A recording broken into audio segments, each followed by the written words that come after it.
Magandang gabi mga kagulay. Mga tindera dito nagugutom na. Kumakain na yun oh. Ha, tinapay ang kinakain. Ikimay ng bulanglang. Asan na yun? Nasaan ang bulanglang? Magluluto daw siya ng bulanglang. Nagaluhan ng gulay. Ano bang mga gulay yan?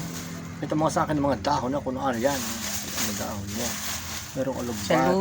Saluyot. May alugbate, may saluyot, may talong, may sitaw. May kalabasang hindi pa nahihiwa sa gutom niya. Kinain yung tinapay. Kawawa naman. Sus, mga gulay. Yan, gabi ron diri sa aming baryo. Gabi na, dilim na. So, yun. Mayroon pang mga gulay-gulay diyan. May ampalaya dyan. May, ang tawag doon? Radish.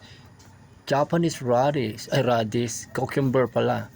Mag-cucumber na kayo para makaiwas, lalo na mga babae, para makaiwas kayo sa anumang klase ng cancer, breast cancer, sa mga kababaihan, mga ganon. 1 cucumber a day. Mag-cucumber a day daw kayo para hindi kayo mag-breast cancer. Yan. Sibuyas. Masarap na sibuyas. Siwain nyo yung sibuyas na yan. Mga 5 pirasong malalaking sibuyas. Tapos pag nahiwa nyo, ikalat nyo sa kawali. Yung kawali nyo, lagyan mo siyempre mantika. Kaya mantika. Tapos ilagay mo yung 5 sibuyas na hiniwa mo, ikalat mo sa kawali. Tapos magbasa ka ng mga 3 itlog o 4 hanggang 5 itlog. Tapos pagka nabuo na yung itlog, lagyan mo ng mozzarella cheese sa ibabaw. Tapos pag medyo luto na yung ilalim, baligtarin mo ngayon. Iba nilalagyan pa ng toppings na pepperoni o kaya hotdog sa ibabaw. Hindi ka nagtimpla kape pa? Yun, sarap niyan. Onions, itlog, mozzarella cheese, pepperoni o kaya hotdog, hiwain nyo na pabilog, ilagay nyo sa ibabaw, toppings. Tapos baligtarin mo. Pag naluto yun, lamig ayo. Di ba? Acidic ka ba? Maghiwa ka ng cucumber na yan. Bigyan mo ng kalahating lemon ang isang jar. Yung lagyan ko ng tubig. Lagyan ng cucumber, tapos kalahating lemon para mawala yung acid mo. Bumaba yung acid mo. Yun, para hindi ka maging acidic. Tapos talong.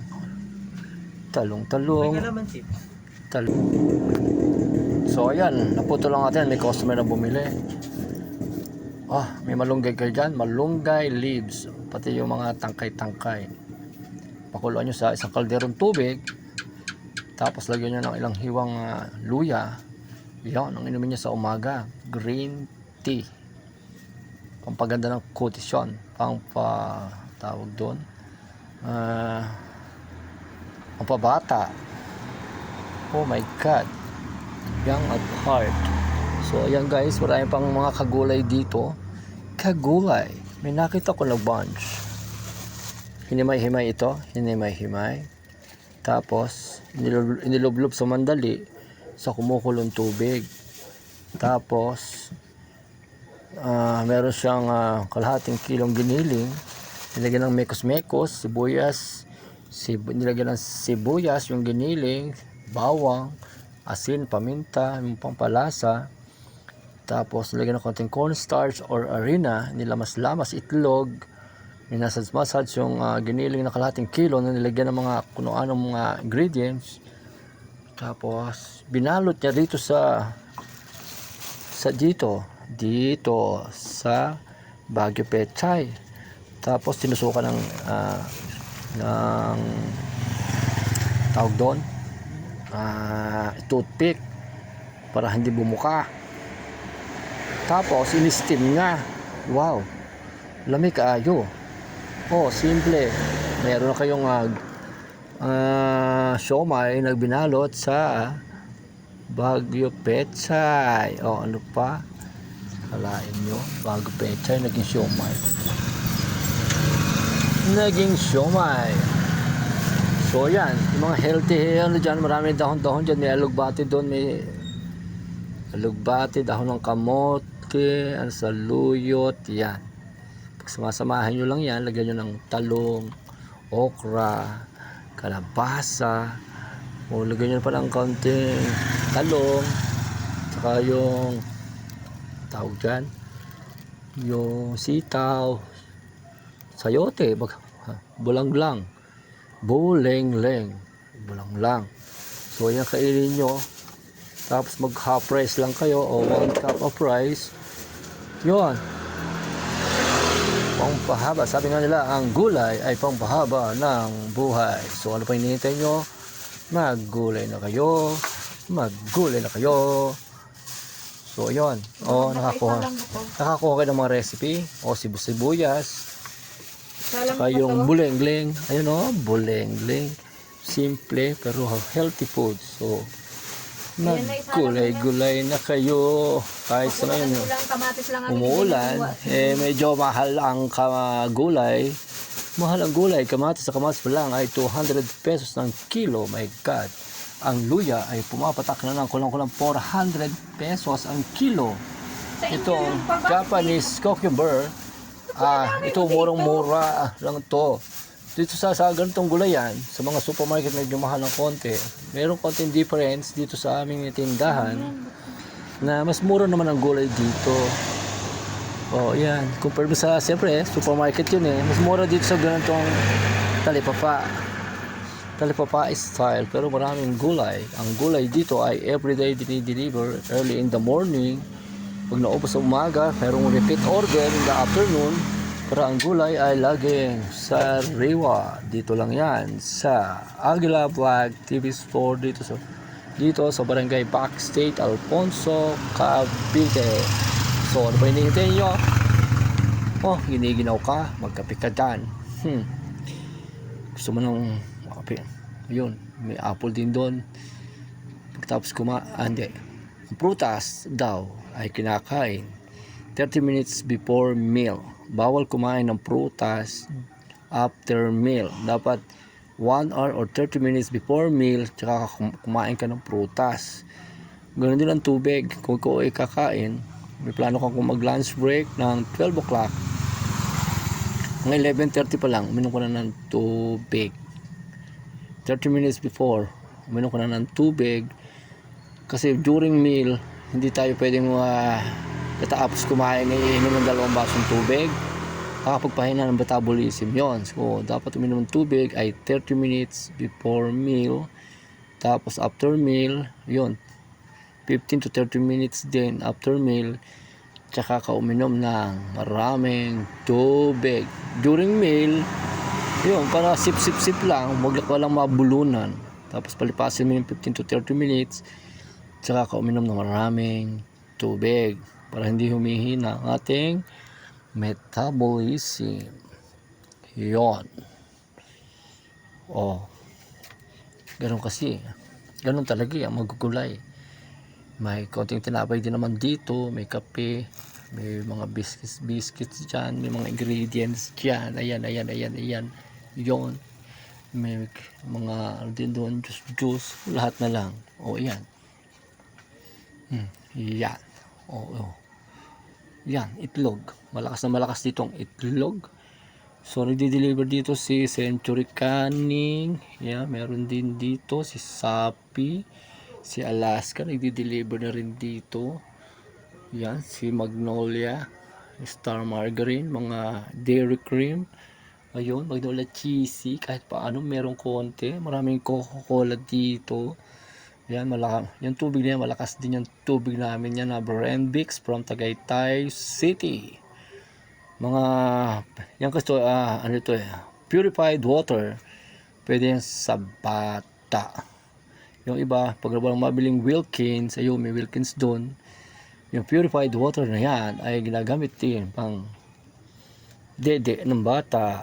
Pag nauubusan, pwede rin ang purified water from Renbix. So yan, marami nagtitinda dyan, basta na lang magbibigay ng mani-mani, mga biskuit na yan, mga chichiryang ganyan. Takaw! Yung mga taong barangay na masisipag, magtanim yan, yung mga saging-saging na yan ang galing sa kanila yan. Ayun, may senyorita doon. Yung saba galing sa Magallanes, sa tsahin ko. Yan, nagdala rito. May saging doon galing kabilang ilat. Yung mga farmers masisipag na nagtatanim. Ayan o, arnibal ang tawag dyan. Matamis po yan. Gusto ng mga Korean people na dumadaan dito. Yung buwig-buwig yung pag binibili. So may alaga akong mga pato. Yan. Naku, lagi tinutok ang aking saging. Wala kang ulam, wala kang maisip na ulam. Alam niyo ba ginagawa ko? Sitaw. Tsaka yung kangkong. Hihiwain ko ng maliliit. Talagyan ko ng hihiwa ko ng siling green. Tapos mga 3 labuyo. Gigisa ako ng sibuyas at bawang. Ilalagay ko ng hiniwa kong sitaw na maliliit. Tsaka yung kangkong, hiwain nyo ng manipis, sige maliliit. Tapos yun, gisahin nyo na sa sibuyas at bawang. At ayun, ang labas. Tapos lalagyan nyo ng, siyempre, asin, paminta, at higit sa lahat, kailangan mo ng oyster sauce. Lagyan mo rin ng konting toyo at konting toyo, yung oyster sauce, yon. Tapos ano pa bang pangmasarap?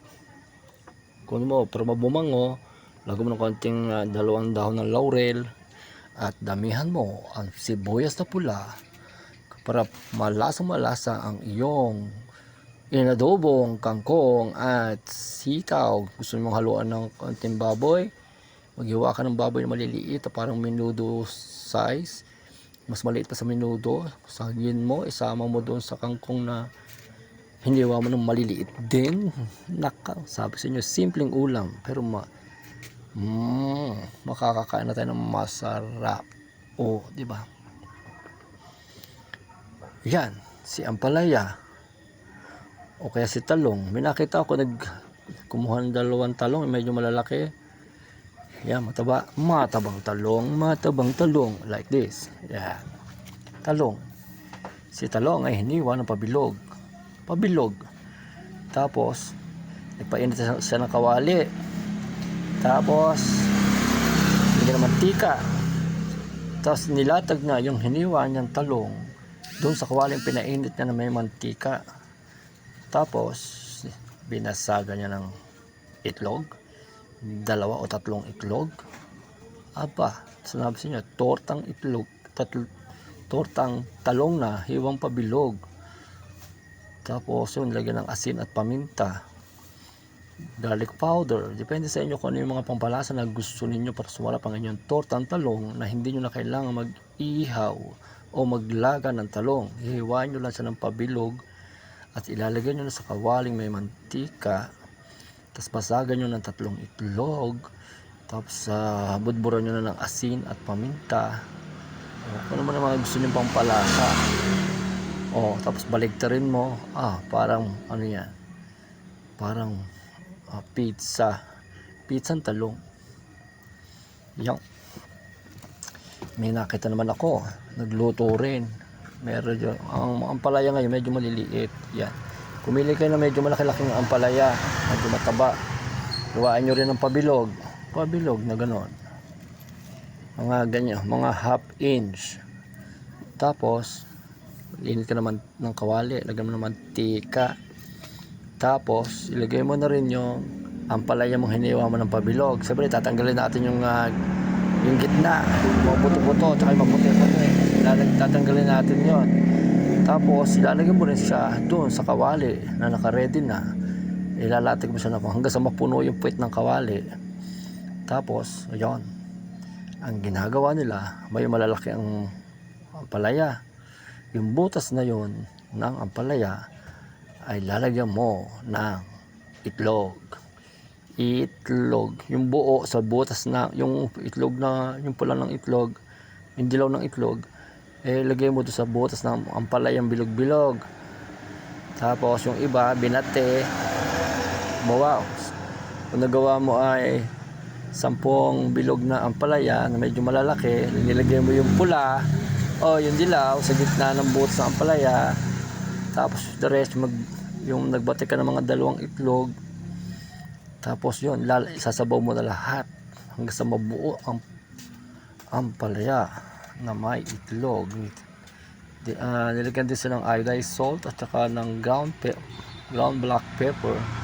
Sabi ko sa inyo, tinortang ampalaya, bilog-bilog ang hiwa. Imposible pag nilagyan nyo pa ng mozzarella cheese. Kakainin ng mga bata yan. So matututong kumain ng gulay ang inyo mga anak. Diba? Ano pang gusto? Ano pa pang gusto? Yun, wala kang makain. Yun, saba. Okay, yung arnibal na yun. Sa umaga, almusal. Pag may hinog kang saba, kaya arnibal, dukdukin mo. Dukdukin mo. Itong babasagin mo. Imamas mo yung sabang hinog. Yung arnibal na yun. Yun, saging yun. Tapos, basagan mo ng 3 itlog o 2 itlog. Lagyan mo na konting harina. Konting salt. Tapos yun, mas mo na ng konting harina. Maya ay banana pancake na. Ano pang hinihintay nyo? May almusal ka na. Simple, di ba? Wala kang mga almusal, may 2 saging ka sa bahay o 3, mas mo lang na konti yan. Lagyan mo ng harina. Sabi ko sa inyo, may almusal ka na, banana pancake. Ano pa gusto nyo malaman? Sa tagal ko nagtitinda ng gulay, lahat na lang nalaman ko na kung paano lulutuin yan. May nakita rin ako, beans sprout. Ito, beans sprout. Yung mung beans, munggo na pinatubo. Wala kang lumpia wrapper. Ano gagawin mo para maging paulam ng anak mo yan? Wala kang lumpia wrapper, wala kang nabili, naubusan sa tindahan. So ano gagawin mo dito? So simple. Yan, magpainit ka ulit ng kawali. Lagyan naman mantika. Tapos ikalat mo sa kawali ito si mung beans sprout. Ikalat mo sa kawaling ganon. Magbasag ka ng itlog, lalagyan mo na ng asin, paminta, ground pepper, tapos onion powder, garlic powder. So may konting anghang, lagyan mo ng cayenne pepper powder, sauce. Yan. Nilagyan mo na yung kawali. Kapag painit ka na ng kawali, ikakalat mo na sa buong kawali itong beans sprout, kalat mo ganon. Tapos siyempre nagbasa ka na ng itlog, binati mo na, nilagay mo ng asin, paminta, bati-bati. Yon, ilalagay mo na siya ngayon doon sa pinainit mo ang beans sprout sa kawali. Tinortang beans sprout. Gusto mo nang masarap pa, lagay mo rin sa ibabaw ng mozzarella cheese. Sabi sa inyo, konting ang ganito lang, kakainin na ng mga anak mo yan pag yan naluto mo na ng paganon. Simple. Nabusan ng wrapper, gawin ng alak kung paano malulutuin yan. Diba? Ano pa hinihintay nyo? Punta na kayo dito sa Backstate at maraming gulay din gawin nyo ng mekos at maya simpleng talong, simpleng ampalaya, simpleng sprout, simple mga dahon. Ayun, nakagawa ka na ng ulam. Mga ina. Yung mga ina na araw-araw na lang ay namumroblema kung anong uulamin. May gulay. Nandito lang sa Backstate ang kailangan nyo. Sibuyas, bawang. Yan. Mahilig magkakain ng pipino sa mga babae.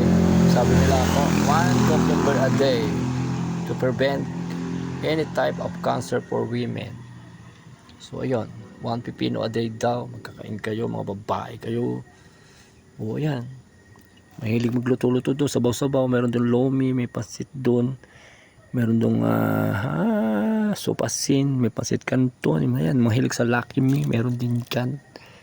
Mga ingredients, ayan, kung ano man nakabalot, may toyo dyan, may asukal, may kape, may munggo, may tinapa, ito pa, mga spices, nakabalot ito, mga spices po yan. So, ayun, dito lang yan, sa Barangay Backstate, matatagpuan ang Agra Vlog TV Store. Magandang gabi mga Kagulay Agla Vlog TV.